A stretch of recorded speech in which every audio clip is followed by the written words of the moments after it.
In this video, I'm going to analyze what I think is probably the most surprising state to vote a certain way in a given election. Just based on the results of the election, what's the most surprising state? So obviously, this isn't always going to be on a winning side, although it usually is. This isn't going to include bellwethers being broken if the political trends of that state were known. This is just going to mostly focus on states I think were the most surprising states to vote a certain way in a given election. However, I'm not going to base this off of polling data. Why? Because polls are subjectively flawed. We're not going to look at this from the perspective of what was the most shocking state to vote a certain way in a given election based on data the night before. Because that's tough to do. Different polls say different things, Obviously, it would mean that, Trump in 2020, he outperformed the polls by a lot. He still lost, obviously, but some of the most surprising states to vote a certain way were states that Trump won, like North Carolina. So we're not going to do it like that. What we're going to do, from a historical perspective, think 4 years prior, right after the last election, what would be the most surprising state to vote a certain way? For example, if a state like New Jersey was to flip red in 2028, or if a state like Ohio all of a sudden votes blue in 2028, that would be a good example of a surprise. And in 2024, nothing that happened was really out of the realm of possibilities. But I'm probably going to have to lean towards Nevada. And again, I really didn't want to have to pick Nevada. And I could have easily have done Michigan as well. But I feel like Nevada, from a presidential election standpoint, might have been a bit more surprising. So obviously Michigan, in 2022, Democrats gained a trifecta by flipping the Michigan House of Representatives and the Michigan Senate to Democrat. And Biden had won that state by 2.8% in 2020, which further highlighted that Michigan was probably going, to vote in a way that was not exactly in line with Republicans anymore. Maybe it was backing away from being a swing state. Nevada, on the other hand, was only a 2.4% margin, and Republicans actually broke through the Democrat trifecta in 2022 by flipping the governorship. But it was still tough to tell, and Nevada had not voted for a Republican for president since 2004, which obviously weighed against them. It weighed against them in a significant way, and it showed that maybe Nevada could vote for Republicans in other offices, but not exactly for president, whereas Michigan has shown the ability to do that. So that's why I'm going to say Nevada for 2024. Again, it wasn't like a state that was just wildly out of line with what was previously expected of it. It's just that Nevada's probably the best example of a state that I think was a little surprising to vote for someone a certain way, based on a historical perspective. And by the way, we are not including congressional districts for this, only actual states. Besides Nebraska's 2nd and Maine 2nd district being able to vote away from what the states want them to, the states might change those laws soon. Because both Nebraska Republicans and Maine Democrats seem to want to make it so that it's winner take all again. In any case, in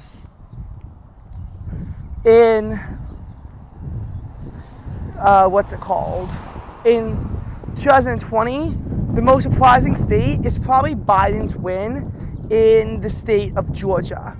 So Nevada, Trump carried by over 3% to his credit. Georgia was a Biden victory by 0.24%. Usually when I mention, a state in this election, usually it's close. And again, obviously, I wasn't really politically active on many of these elections, so I kind of have a hard time telling you for sure. This is just looking at it in retrospect and me thinking what probably could have been the most surprising. But I think for 2020, probably Georgia. And the reason why I say Georgia is because every other state, that Biden flipped, and all the swing states, they, maybe Trump flipped them in 2016, but they're all very close. Arizona, too, was also close. There was a 3.5% margin of victory for Trump.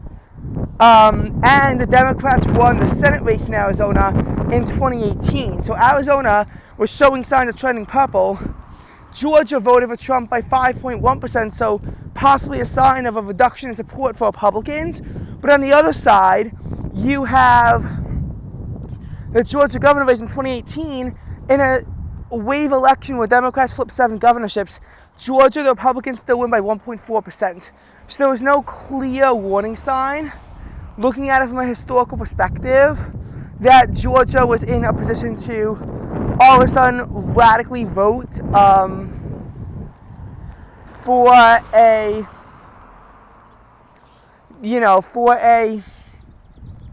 Democrat, and yet that's what happened.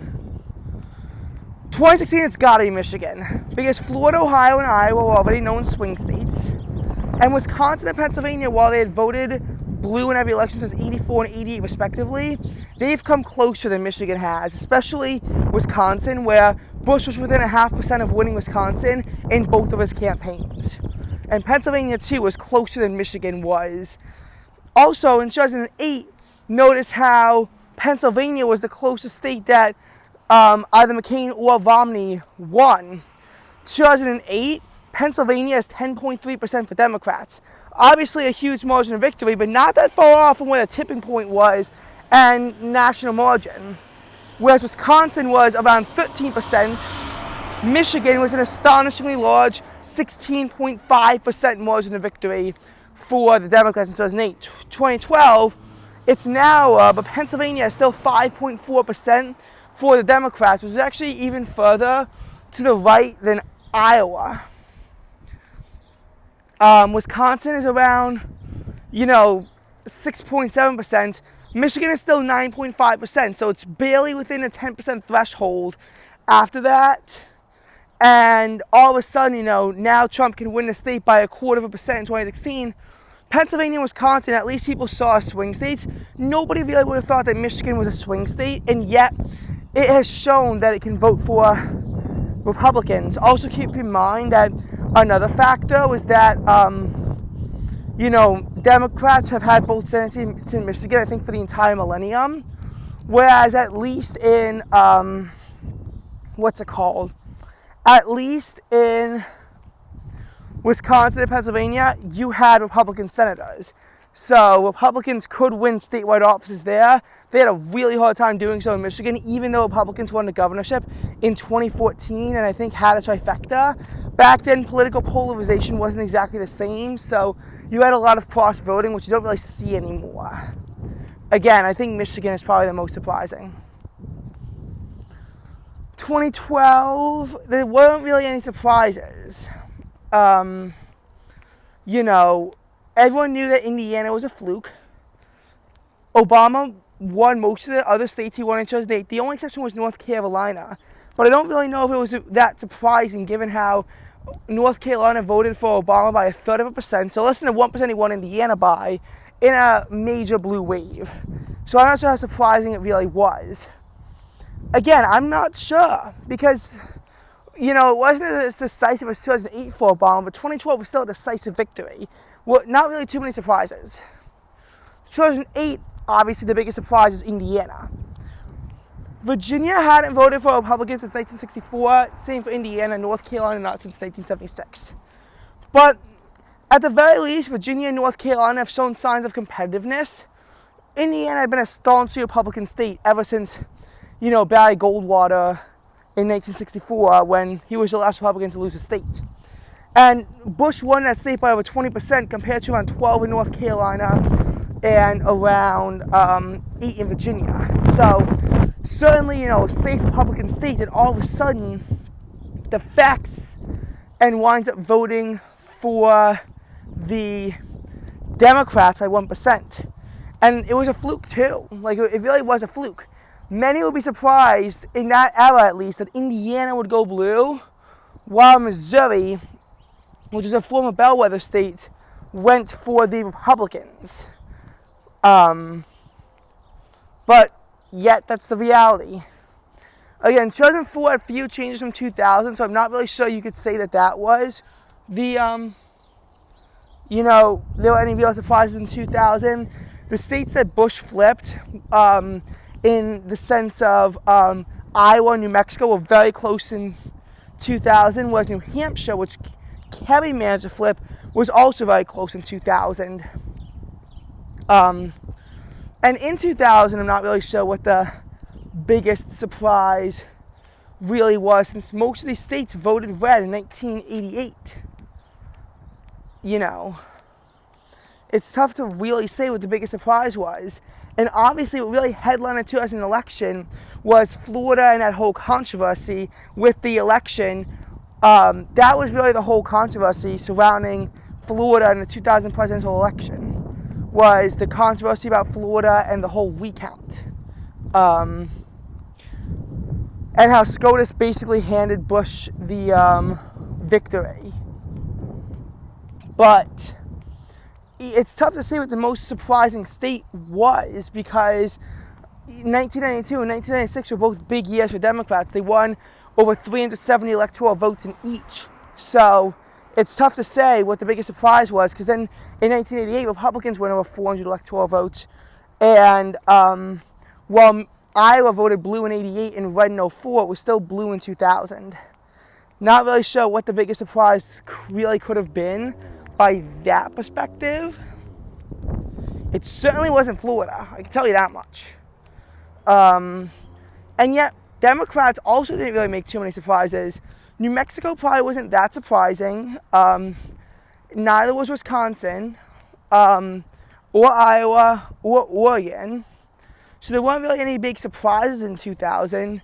Again, I just really don't know what the biggest surprise could have been in 2000.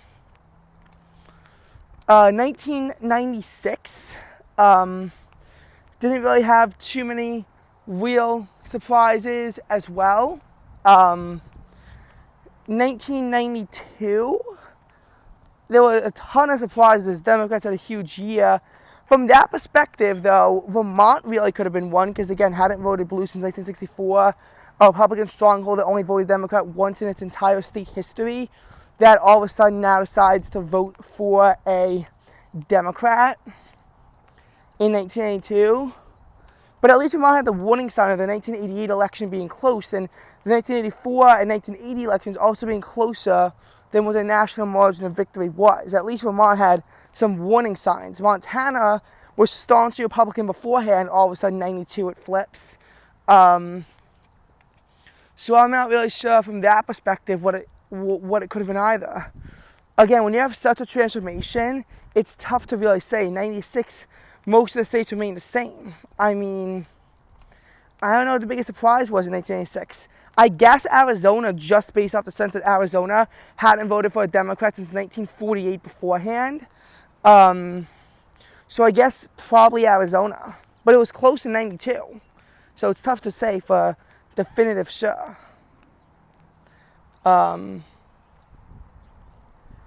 After the, before that, 84 and 80 were giant Republican landslides. So 1980, the most surprising state, I think, has got to be Massachusetts. The only state that the Democrats won in 1972 by 0.15% actually voted for Ronald Reagan, which was, really surprising, I think, given how, even though, it was obviously a Republican landslide year, again, Massachusetts was one of the most liberal states in the country, and when Carter still managed to win 6 states, he can't win Massachusetts. 1976, I'm not exactly sure what the most surprising state was, because it's hard to really know what the politics were back then. 1972, again, huge Republican landslide, not really sure too many surprises there. 68, it could have been Maine. And the reason why I say Maine is because Maine only voted Democrat twice in 1912 and 1964 before that. And obviously 1964 was 1964, but Republicans had really reorganized back then, so from that perspective, Maine is surprising. Again, there were a lot of uncertainties as to whether or not Republicans could win back the Northeast after their devastating defeat in 1964. Democrats winning Maine in 1968 from this new lens could be considered a surprise. But I'm not really sure if back then he could consider it so. Then again, I'm not really sure what really is a surprise. 64 was weird because the only states that the Republicans win besides Arizona are states that for the most part haven't voted Republican since the 1800s, which is just so odd in my opinion.